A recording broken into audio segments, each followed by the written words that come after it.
What's going on, guys? Welcome to this humble series where I, Groovy Collier, and the homie Bryce will show our progression in Rocket League throughout Season 9 with ranked videos, followed by a replay analysis video by the one and only Evil.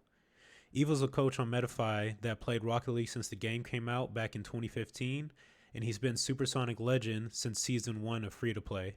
Evil has competed in ESL, RLRS, and other Psionic sponsored events.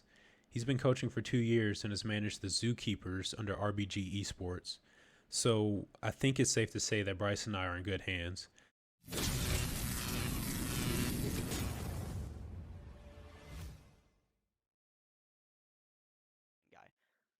Does that make sense?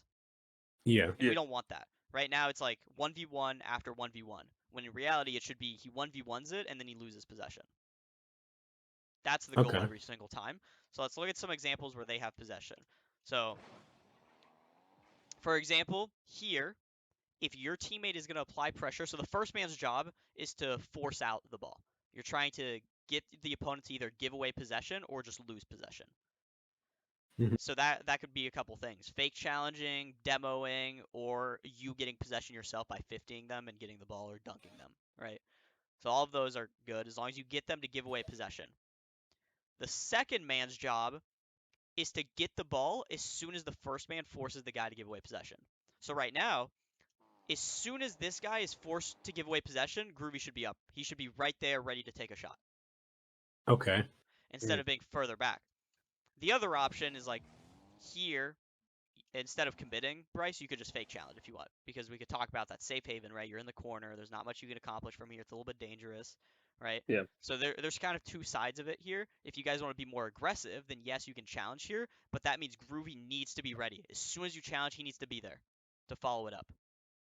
Otherwise, you fake challenge and then you real challenge a little bit later down the line so that you buy Groovy enough time to be in the correct position. So But so by fake challenge you mean kind of like don't like I just start going drive up the wall and but then just just go kind of away. come right. Okay. And if he gives away, oh, DoorDash, I don't know why. If he gives away possession, then after that maybe you can pick it up, depending on how he gives away possession, or if he like booms it above your head, then Groovy gets it. Yeah. And then if he ends up slowing it down, and he like goes back down the wall and you're somewhere over here, then you buy Groovy a little bit of time to get in position, and then when he's in position or he tells you that he's ready or like to challenge, then you challenge, and then Groovy's job is to pick it up depending on the 50 and what happens, Okay. or maybe the flick. Does that make Yeah. sense? Yeah. So that's one example. So right now, Groovy should be ready and going, but because he's not, that allows this dude to get possession. Okay. Let's keep going.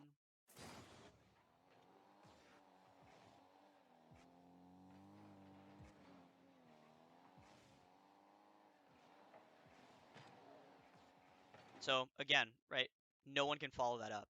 So Groovy, your job here as first man is to buy time for Bryce to get behind you. Is Bryce behind you yet? No. So should you challenge? No. No. If you are that first man, you have to buy time for the second man to get in position. Now, in some instances, right, you can't buy them time. Like if he's like out of the play and you're in a 1v1 in your goal box, right, you have to just go. Mm-hmm. But in these types of situations where there's not a threat yet, your only goal right now is to buy time for Bryce to get behind you. And once he's behind you and he tells you, like, hey, you can challenge, or I'm behind you full boost, whatever it may be, then you can apply pressure and force the ball. Does that make sense? Yeah, that makes But sense. until Bryce tells you that he's ready, we shouldn't be really going for this, because now one a singular 1v1 has occurred, and now a 2v1 occurs. Not in your favor, right? Mm-hmm. Yeah. But in reality, your job was to force the ball, and you did kind of do that, right? But he immediately regained possession, and Bryce wasn't ready to be able to pick it up. And that wasn't Bryce's fault. He just didn't have enough time. And the other one, Yeah. right? Bryce committing in the corner, well, not the smartest decision, because he's probably not going to win anything in the corner. You had time to get middle for him. There were small pads you could have picked up. You just opted to retreat and pick up the big boost. But in this Yeah. situation, Bryce literally didn't have enough time to get back because he wasn't even behind you yet when you challenged.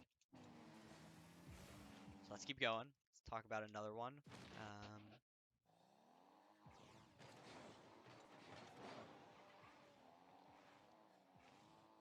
So right here is a perfect example, right? As this 50 happens, Groovy, your job, be ready. As soon as that 50 happens, that's your ball. Pretty well executed, right? You got that possession.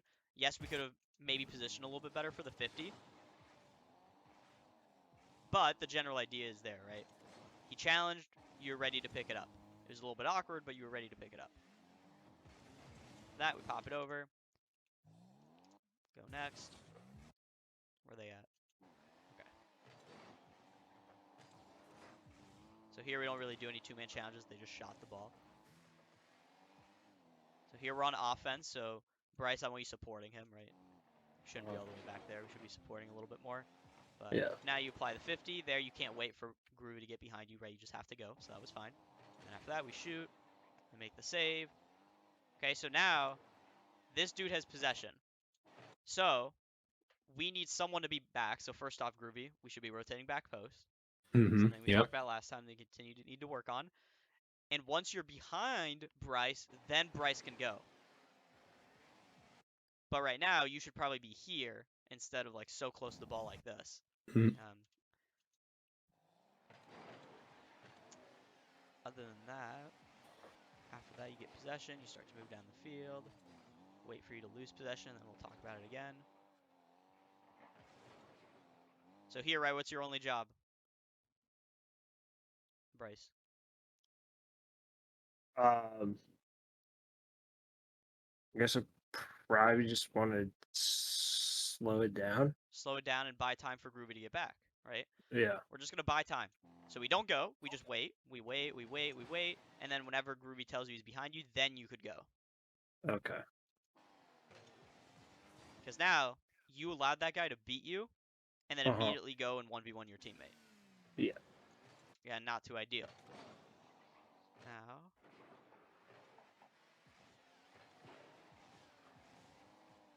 Okay, we're in a pretty good position for the two-man challenge, so Bryce can challenge whenever he's ready, and Groovy needs to be ready to pick it up. So let's see what happens.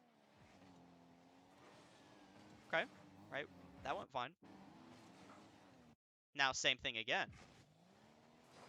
Groovy made the save.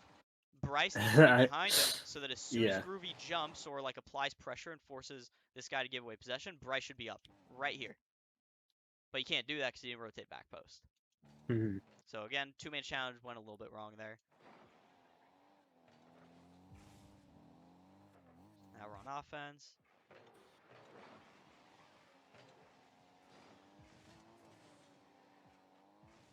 Now we get the ball again, so we don't have to worry about two-man challenges.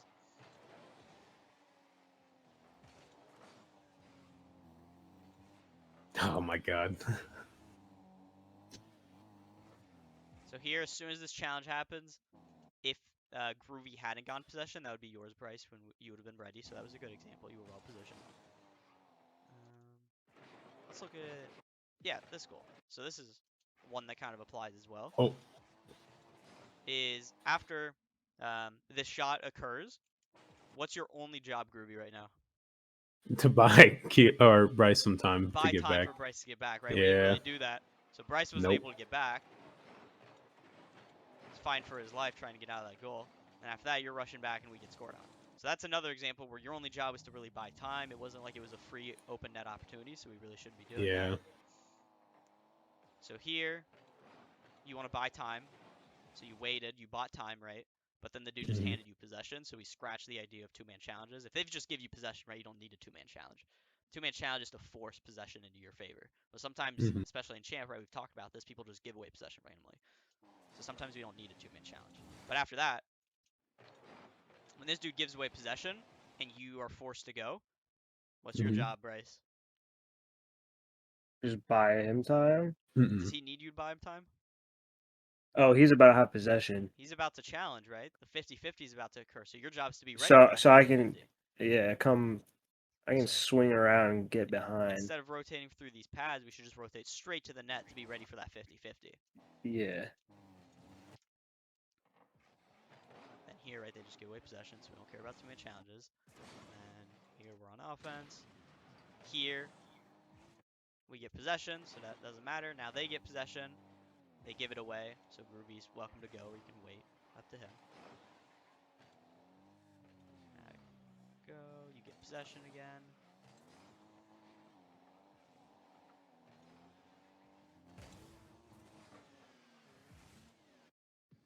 So this is another one where as soon as you give away that possession, right, you're trying to force Gonzo to give it back. So you kind of drive at him, which forces him up in the air. Groovy right now should be up for it. He ends up jumping. You're a little bit late, but the idea is sort of there.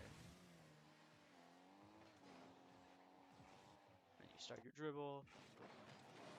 They got possession, so this is, again, same thing. What's your only job right now, Groovy? Be ready for. Nope. I'm first, so I have to buy time. Buy Yeah. time, right? So we shouldn't challenge. There's no threat. Let's challenge. Or let's wait. If there was a threat, then we challenge. But since there's no threat, we don't challenge. We buy time. And you didn't do that, so now when you get beat, who's behind you ready to go? Absolutely no one. No one, right? He doesn't have time to get back yet. So now we reset the process, except he's going to get demoed, so that's unfortunate. And then you kind of have to try and get in there. You do. Keep going. Right there. Bryce can go, but Groovy, what do you need to do? If he goes, I gotta be ready for it. You got to be ready for it. Or tell him, like, buy time for me if you don't think you're going to be back in time. Again, communication is key. You guys have that advantage against your opponents. You guys can communicate, they can't. So it's really important you guys are communicating that information. Like, I don't have boost. I'm getting behind you. I'm ready. You can go. Or, like, challenge. I'm behind you. Force the ball, and then I'll pick it up. Let him know what you want to do. Because there I want you, like, going for it. But we turn in the wrong direction because we were thinking about where that ball is going to go next. So that, you're buying time. You're buying time. Now you can't really buy time anymore. They've given you the ball, so you can just take it, and you do. And then we move down the field, try to score.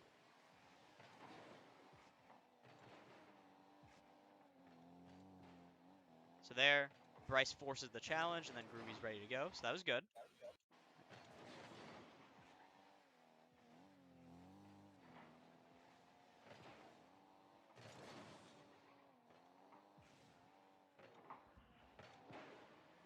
Now this is another example of it, of right here. As soon as that interaction happens, your job, Bryce, is to be ready for that. So you have to think about where is that ball going to go next off their challenge or that interaction. So as Groovy hits it down, you see, okay, this dude's going to hit it back towards this side, so I should turn instead of just continuing to drive forward. But the big thing, that one's not as deep because it's not like they had full-on possession. Plus, we're trying to score because there's 0 seconds left. Not that it matters, but always worth a shot to try and get a goal. So I think the big things for today are looking. Oh, that is the worst G. At.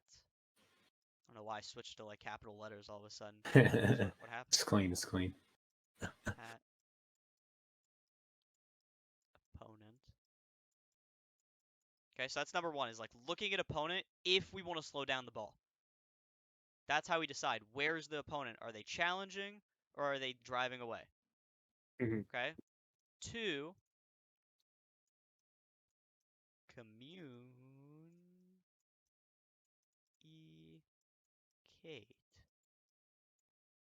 And that is big for this one. Communicate.